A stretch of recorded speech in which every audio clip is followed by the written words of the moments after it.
Good afternoon and welcome. You're listening live to Heart-to-Heart, a program that aims to help you understand and to become your loving self.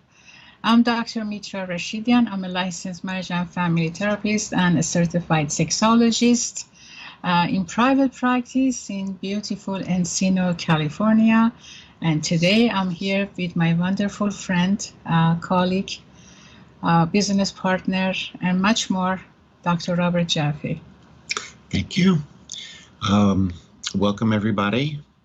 I'm Dr. Robert Jaffe, also a licensed marriage and family therapist and a certified hypnotherapist.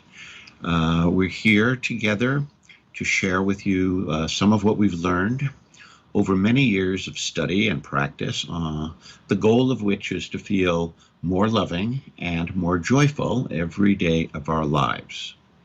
We always dedicate this program to you, our listeners, and we want to invite you to come in and share with us what's going on. We offer a free 15-minute consultation off the air about any topic of your choice, where we will listen and give you our best solutions and point you in the right direction. Please call us during this hour. Our number is 951-922-3532. And we believe that we are born into our world as our loving, authentic, true selves. And we all come in with many qualities. Our loving, authentic, true self comes in open. It comes in curious. It comes in honest. We are all born honest. We don't know how to lie. We believe that or not. We learn that pretty quickly, I think. And we all come in sexual. We're all sexual beings. And we come in trusting that the world is going to take good care of us. And for some of us, that happens immediately, and others not so much. So for those who come in and don't get taken care of as well as they should have been, we're here to help them get back on track. And so those are some of the qualities that we come in with. We also have the capacity to be emotionally available and connected with others. And we also have the ability to be confident and compassionate with others. And we're going to talk about compassion today a lot, because we're going to talk about our topic today is emotional intimacy. Emotional intimacy, yes.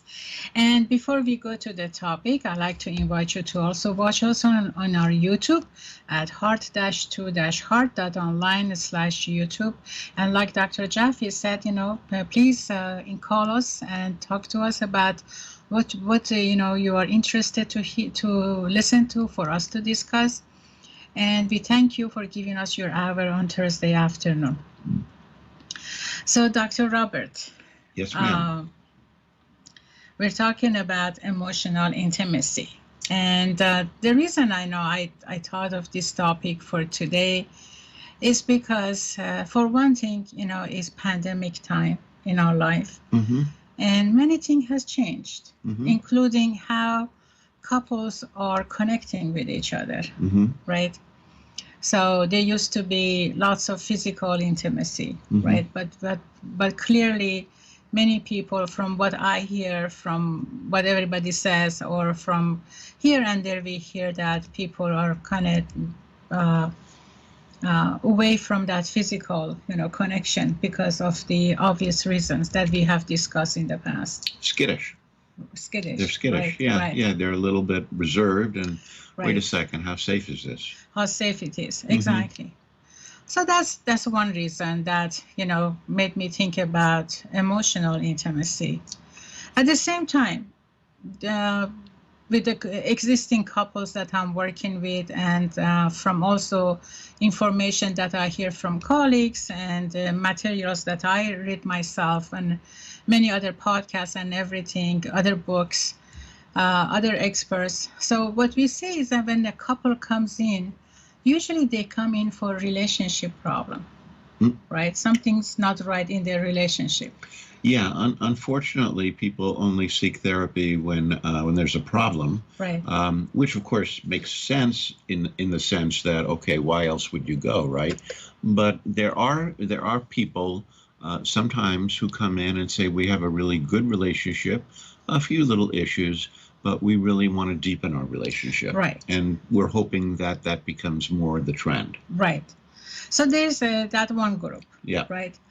And then when we talk about this group, the last thing that it is in their mind or they even considered is their sexual relationship. Mm-hmm. Right. So they are kind of oblivious about the fact that if their relationship is not where they want it to be in an intimate way, they also need to take a look at their sexualities. Mm-hmm. Right. The opposite side is a group of couples that they come in for sexual problem. Mm-hmm. Right. So they strictly come in, we're not enjoying our sex life anymore like we used to. And they have a variety of issues attached to that they are directly related to sexuality. However, when we look at their sexual relationship, we see lots of relationship issues. Correct. Right. Correct. Yeah. So, and then consider those two packets of, the diverse packet of, problems that couples bring to couples therapy. And then with pandemic, we see that, okay, we can't really do much about the physical aspect of it if they have to stay apart from each other, Mm-hmm. right? But then again, what that we can work on in a healthy way is their emotional part, emotional intimacy. Right. Right. Right. What can be done so they can keep that intimacy? So if there is no touching, there is no physical contact, how that intimacy continues to grow, continues to stay, and continues to make connection between people. Mm-hmm. Right. Correct. So this is at least, one of the safest way so far, or safe way, one of the safe ways that we can kind of improve the quality of intimate life together. Yes. Right. Yes. So you can definitely feel close to somebody when there's no physical touch. Right. There's nothing really that's going to substitute for physical touch. Right. But physical touch is very important. And we've talked quite a bit about that in other programs, and we'll continue. But today we're going to be focusing on getting close emotionally without physical touch. Without physical touch. And then I want to give people, I don't know if I came up with this or if other people, or if I read it somewhere, but I think of intimacy as a euphemism for in, to, me, see. Exactly. I take that. Or see into me. Yes. And I think intimacy is when we want somebody to really see ourselves for who we really are, our complete selves, our emotional selves, our intellectual selves, and our spiritual selves, and to look at that through eyes of love and eyes of acceptance and eyes of appreciation. And then we can make it easier or more difficult for the person to do that, depending on how safe and how open we are with ourselves. Mm-hmm. And I think that's what we're going to be talking about today, is creating more safety and more openness so that the other person can see into you, right, and so that you can see into him or her. Right. So to do that, I have a definition here about what actually emotional intimacy is, mm-hmm, right? So we know about, you and I have been talking about intimacy, a lot, because we are writing our ebook coming up within a few months called, Not Tonight, Honey, I Have a Headache. Yeah. Right? That's the name of it. So that's the name of it. So that title by itself suggests that there is something wrong with the intimacy. Mm-hmm. Right? Mm-hmm. And then Not Tonight, Honey, I have a headache. It's a kind of, what's the best word for it? It's a phrase, or it's a reminder, or it's a hint that, I'm not interested to have sex with you tonight. Exactly. Right. Exactly. Right. Right. But it's safer to come up with an alibi versus just talking to the partner directly. Mm-hmm. Right. That I'm mm-hmm. pissed off at you and I don't want to have sex with you. Pissed off, right. Or right. something else is on my mind.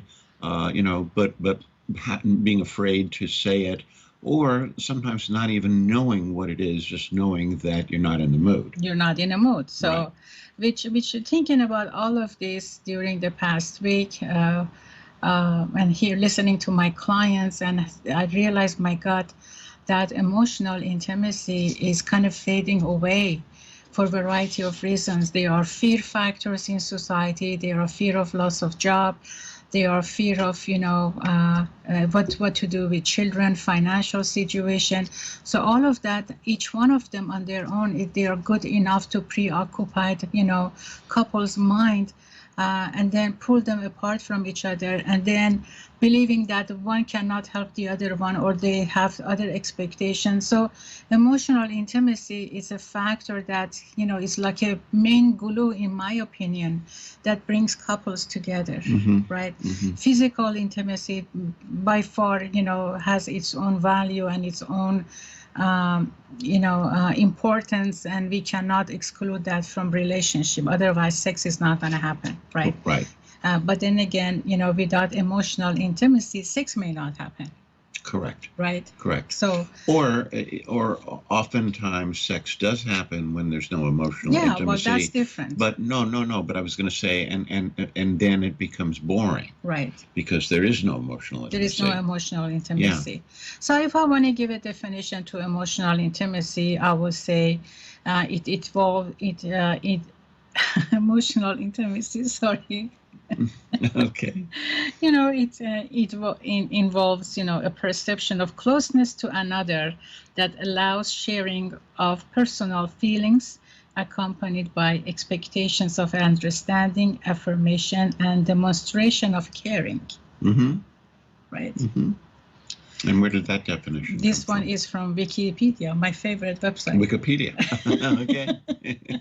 Okay. It's accessible to just about everybody. It's really not a hard place to go to. It's just, I like to get my information from resources that they are available. I don't like to go through resources that people have to change a few websites and then go from here and there and make a trip. It's kind of, I don't want it to be a chore. I want it to be easy accessible. Right. Yeah. So, and I said, well, where can I get an easy understanding of emotional intimacy? And as I was typing emotional intimacy, there it was, right? Okay. Comes right up on the screen. Exactly, right. And then as I was, browsing through the information, see, what's appealing to me, within that page, I saw, a 5-item emotional intimacy scale, which sounded so interesting. But then again, that's exactly, what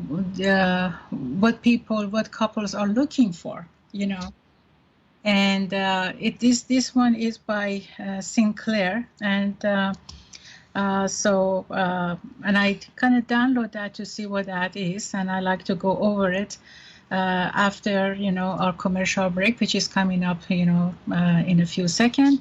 And then we see you back in 3 minutes. Okay. We'll see you soon. Bye-bye.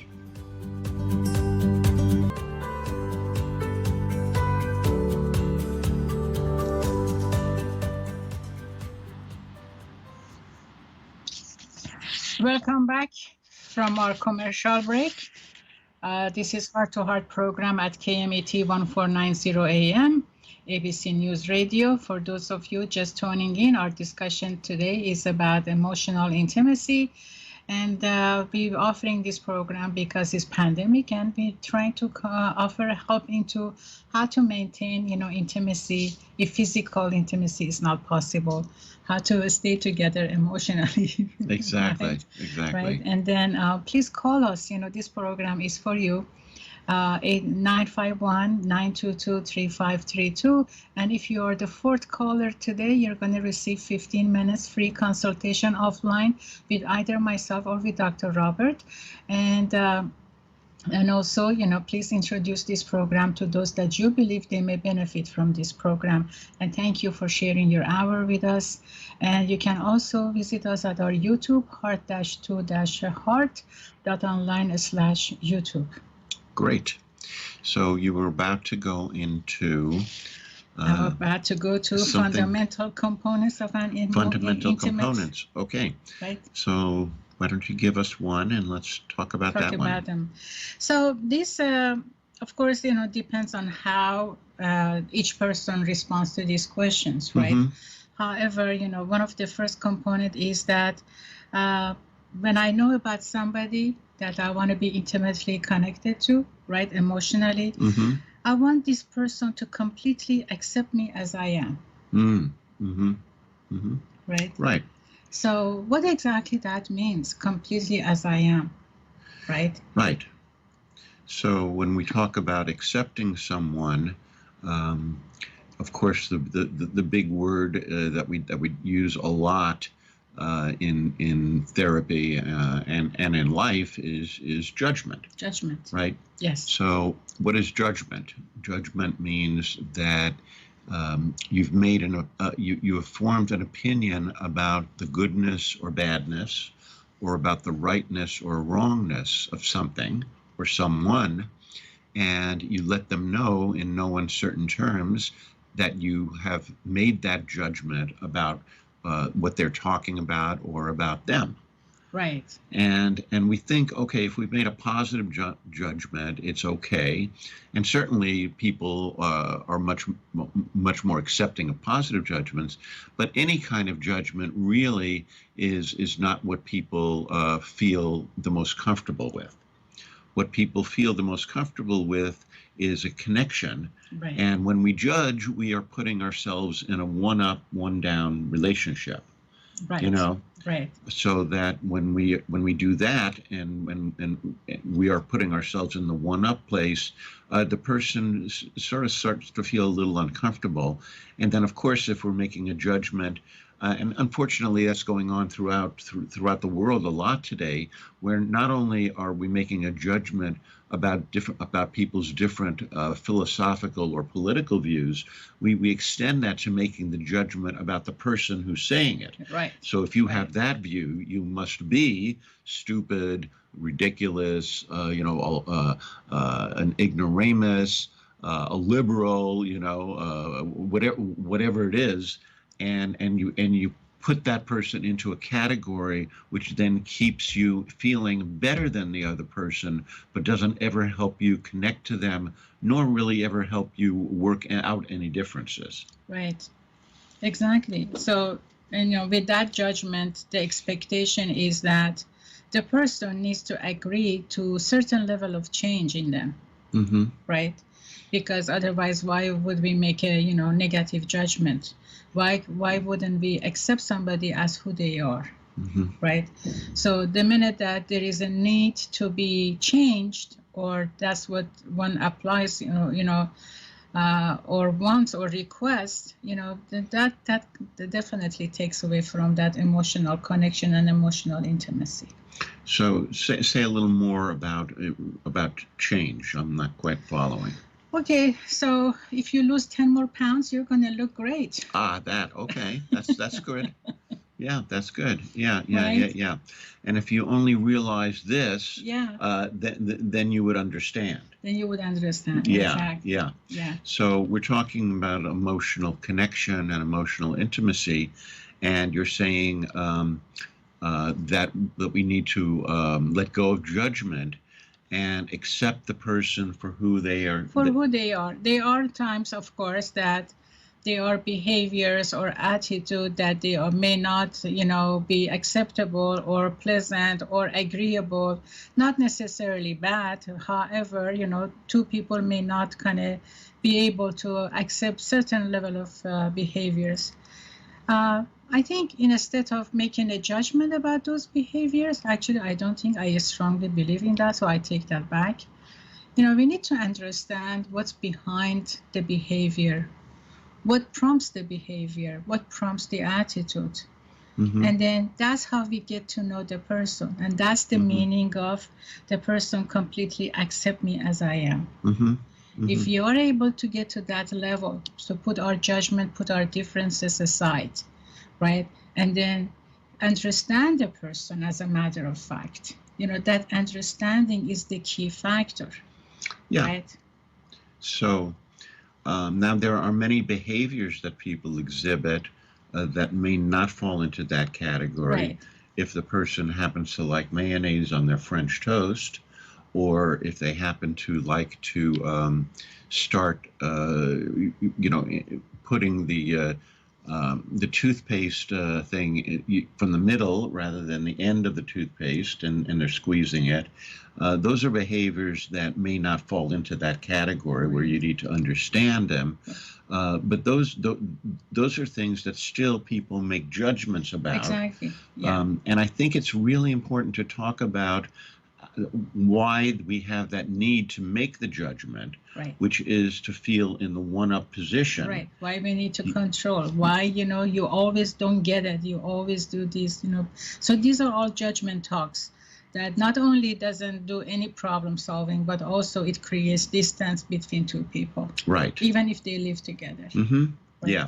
So never and always are killer words. Exactly. Right? Yes. I was saying that to a couple last night. I was saying, he was saying that you always, and she was saying you never. And I said, as soon as they say that, each person then looks for the exception to that. Right. Right. Well, what do you mean? When I did this, that was, and now they're not really communicating anymore. Now they're doing attack and defense. Right. Exactly. Right.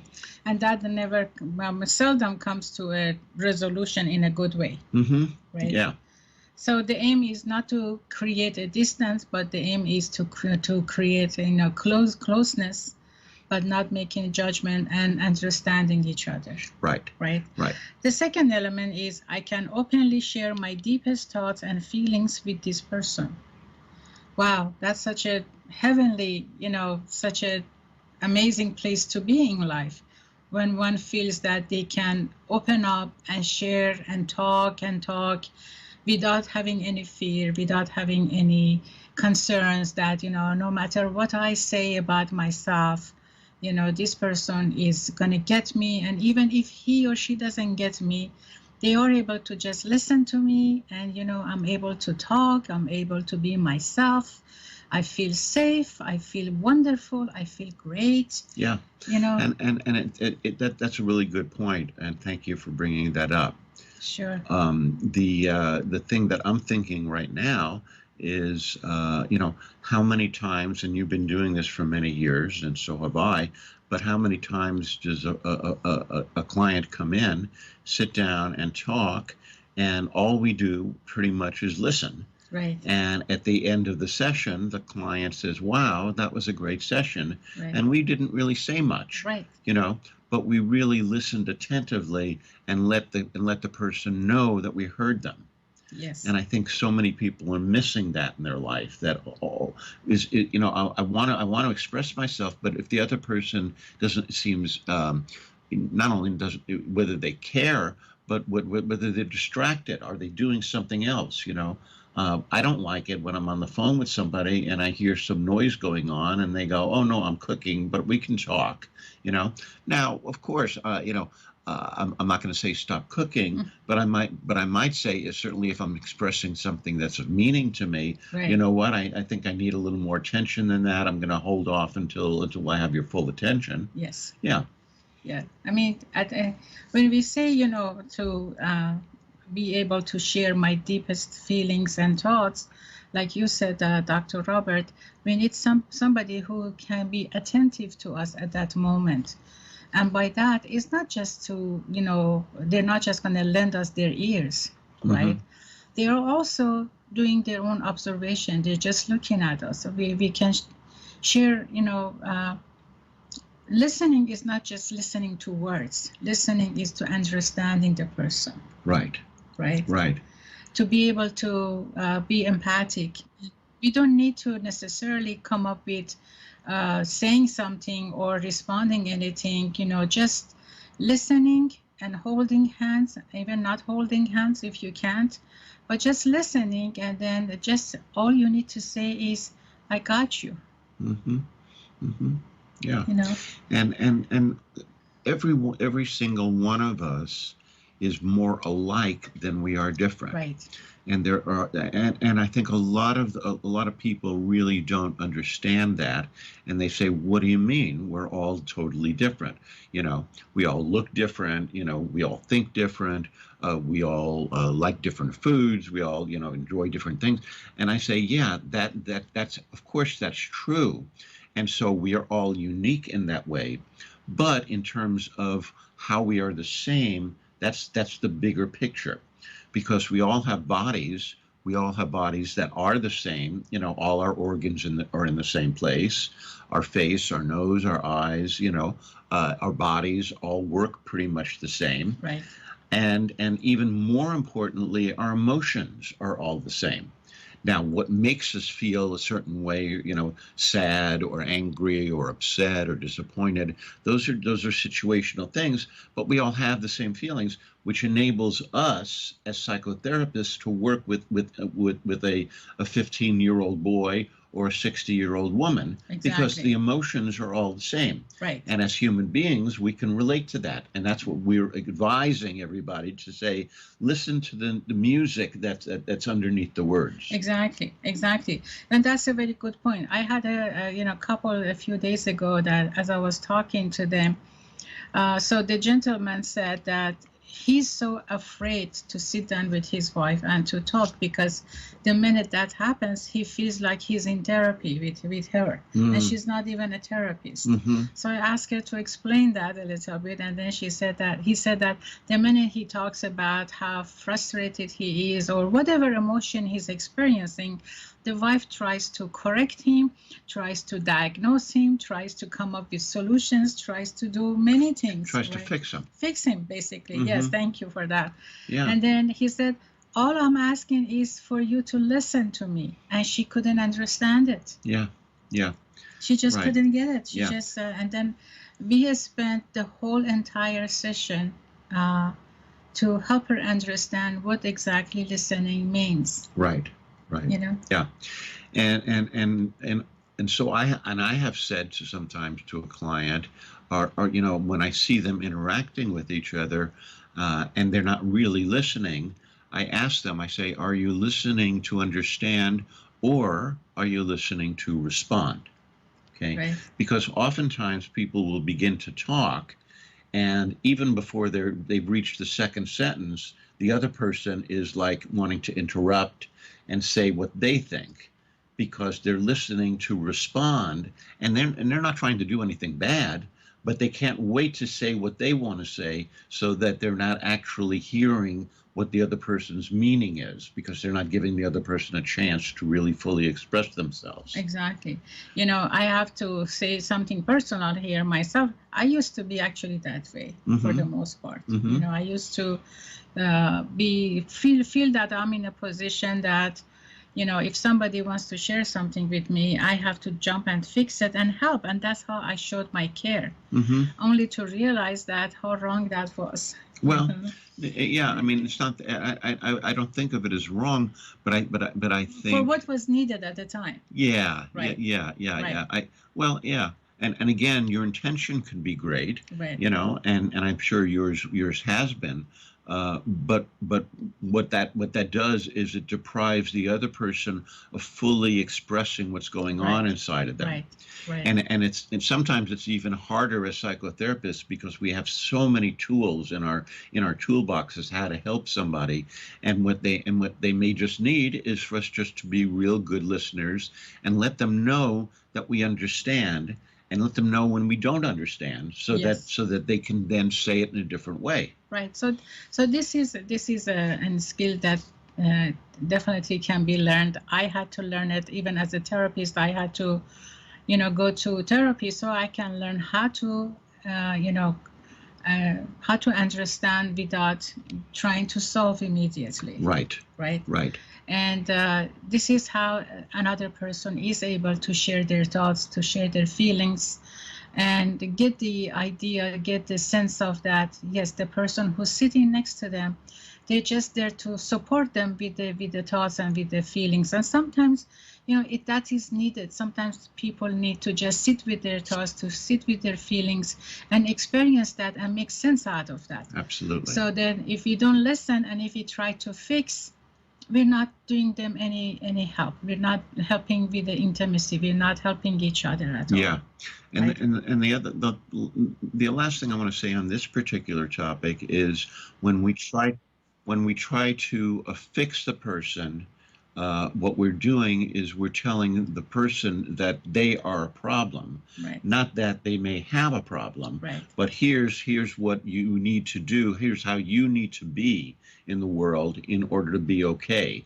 And nobody likes to hear that. People may have problems, but that doesn't mean the person is a problem. Exactly. And then also we may be telling them they're not allowed or supposed to feel their feelings. Yeah. So more of this after the commercial break in 3 minutes. See you soon. See you there.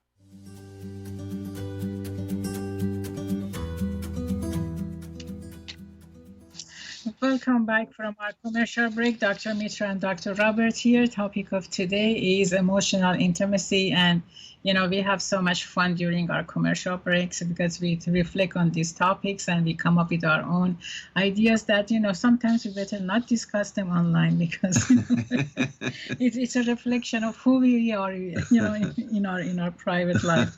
But then again, you know, we are just like other people. We have our emotional intimacy. We have our own desires and we have our own wants and, you know, what we don't want and how we connect to these topics. So sometimes we ask ourselves, where are we with this topic? If I'm one of these people, how do I want to be understood, right? Right. So, you know, we come up with variety of fun reflection of our own during the 3 minutes that you kindly are listening to our commercials and you're kindly coming back to our program. We want to appreciate that. So we are talking about emotional intimacy, and then we can continue with this scale, but there are so many things to talk about, and I like to bring it into, you know, relationships when we have couples together, how that emotional intimacy, you know, can be exchanged between the two. And then so if they are able to actually be together, you know, there are so many romantic bedroom games that, you know, it's nice to use them, right? Yeah. I was actually thinking about it when we're talking about creating emotional intimacy, is the idea of giving to the other person what they want or need in that particular moment. In that particular moment, yes. And how do we know whether what that person wants or needs? We were talking before the break about really listening, you know, and not making the person feel as if they are a problem. If they do have a problem, that they may have a problem, but that problem doesn't define who they are. Right. So I think the most important thing for me is well, the statement is, people don't care how much you know until they know how much you care. Yes. Right. So for me, the most important thing, and this was interesting when I was doing my internship, I had this discussion with my supervisor, and he said, "What's the most important thing to you when you're in therapy?" And when I'm not the therapist, when I'm the patient. And I said, "Well, the most important thing to me is to know that the therapist cares about me." And he said, "Oh, really?" I said, "Yeah." He says, "Oh, the most important thing to me is to know that the therapist is being honest with me." Mm-hmm. And then I thought, yeah, that's true too. So I think those two things we need to remember to bring into our relationships: that feeling that we care about the other person and that the other person can trust us to be honest with them, right, but honest in a caring way. Exactly. Right? Not in a judgmental way. Yes, we're not going to use honesty to say something that's going to be hurtful. Right. Exactly. You know, and that is, you know, such an important point that you definitely brought up. And you know, there are times, you know, we don't know what the person wants, Mm-hmm. right? Mm-hmm. So when we get to that point, I think it's really fair to ask question, you know, to clarify. Simply say, "Tell me more about what you said so I can understand it." Exactly. Right? Exactly. Instead of making assumption about what I heard, because that assumption, it can easily convert into a judgment. Mm-hmm. Right. Yeah, assumptions are killers, just as we were saying before, the words always and never are killers in relationship, because when we assume, we may be right on, but we're also taking away the other person's ability to communicate to us because we're already jumping in a step or 2 or 5 steps ahead of where the other person is. So I think it's safe to say that the less we assume and the more we stay curious, more we try to understand what it is that the person not only is communicating with their words, but also with their emotions, to find out what the whole message is, including maybe what they need from us, the better the relationship is going to be and the more intimate they will feel and we will feel with them. Exactly. So one way to really be able to receive the emotional intimacy or to give the emotional intimacy, to connect at that level, is to understand exactly what one wants, right? Mm-hmm. And how that is doable, as a matter of fact. Right. We see that, in couples that one member says, talks about they want to feel, for example, important, they want to feel wanted, and they want to feel needed. Mm-hmm. Right. Mm-hmm. Okay, so these are all wonderful, wants. These are important desires, and everybody deserves to experience them within a relationship. Yes, Right. and also if that's what the person is needing, because look, our needs change from moment to moment. Right. At one moment, we may need the person to say, "I get it." Another moment, we may need the person to say, "What can I do to help?" At another moment, we may need the person to say, I see that you're really struggling right now, or I can feel that you're very sad, and what's that about?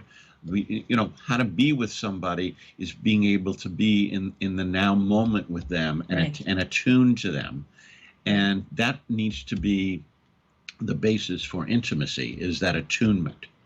And without the attunement, the other person isn't going to experience us as fully with them or fully present. Exactly.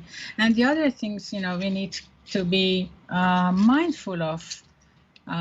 What is it? How am I going to feel important?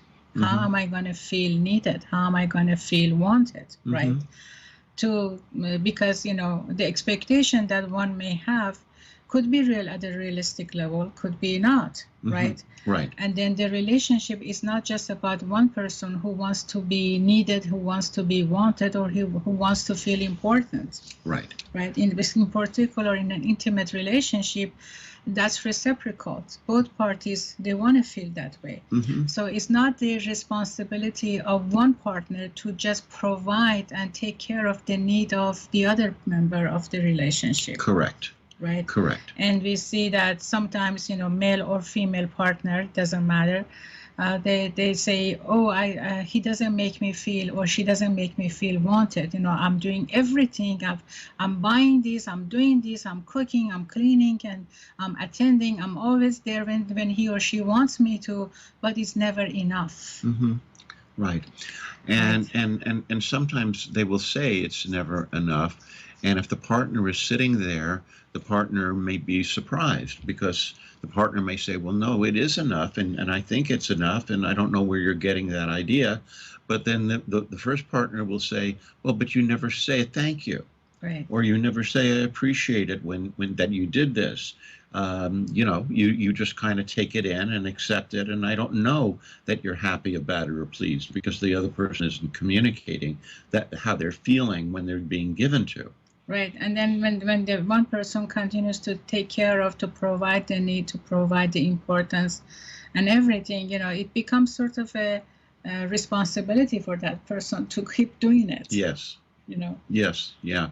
So we get into habits of behavior, and we make assumptions, especially if we've been with somebody for a period of time, and that assumptions often get us into trouble, because the assumptions that at one point may have been accurate may have changed, but the communication that it has changed never took place.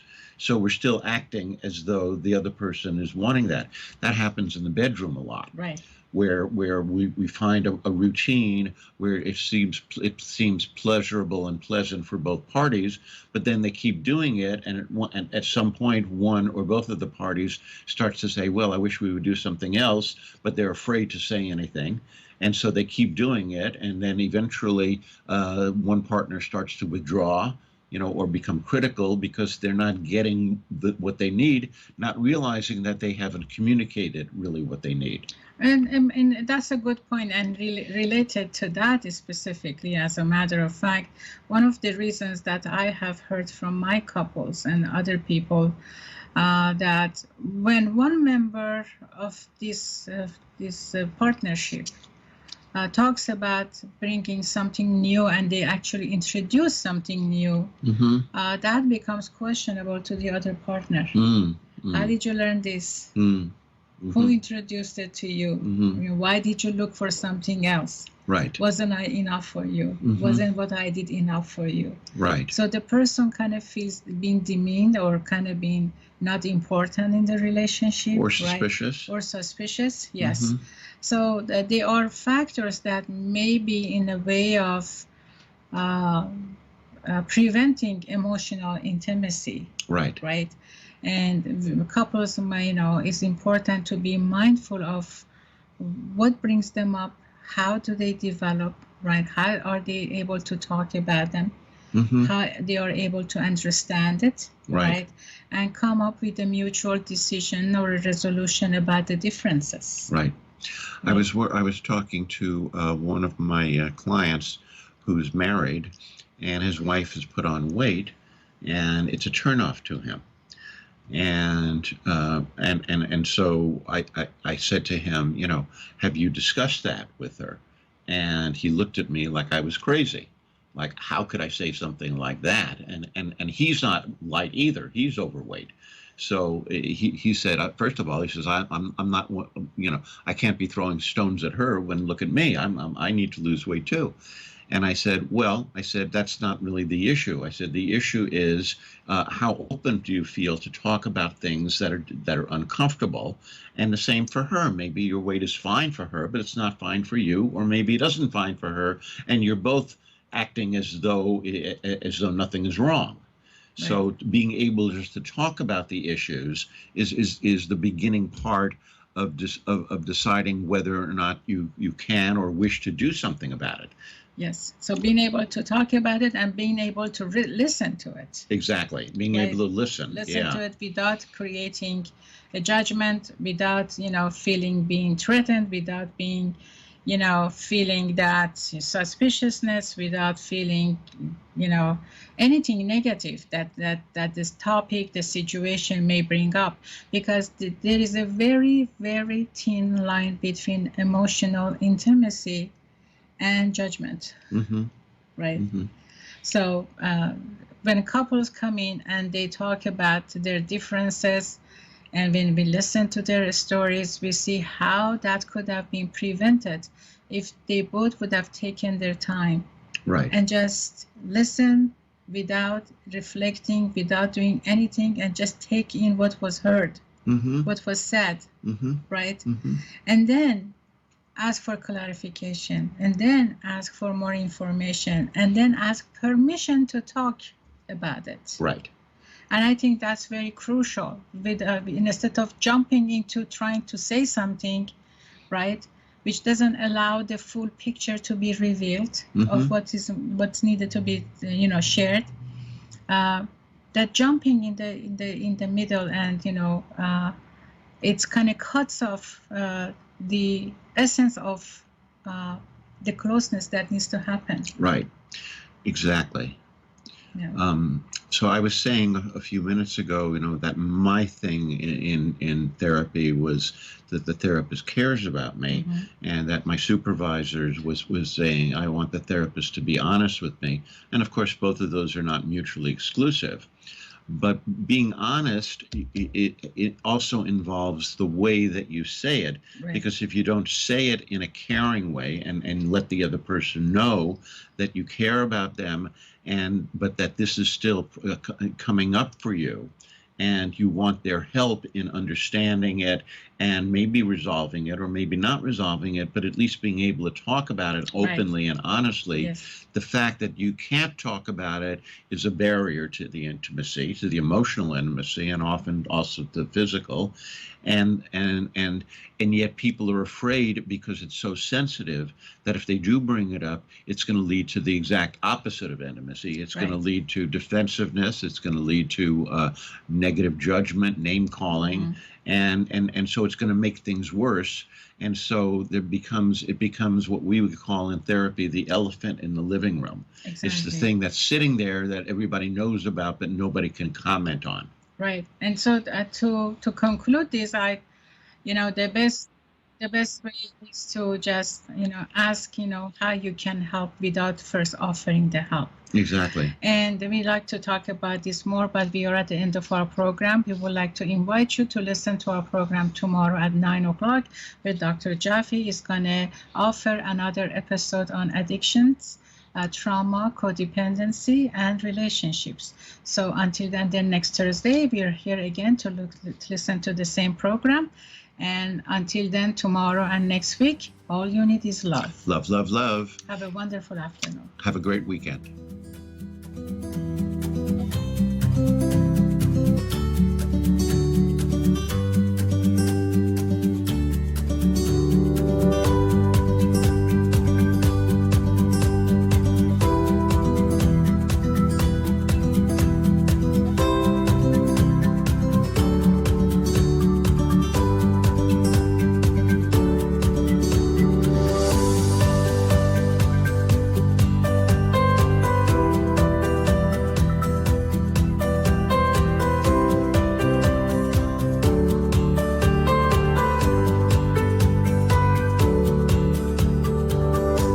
This is 1490 AM KMET, Banning, Beaumont, Redlands, and Palm Springs.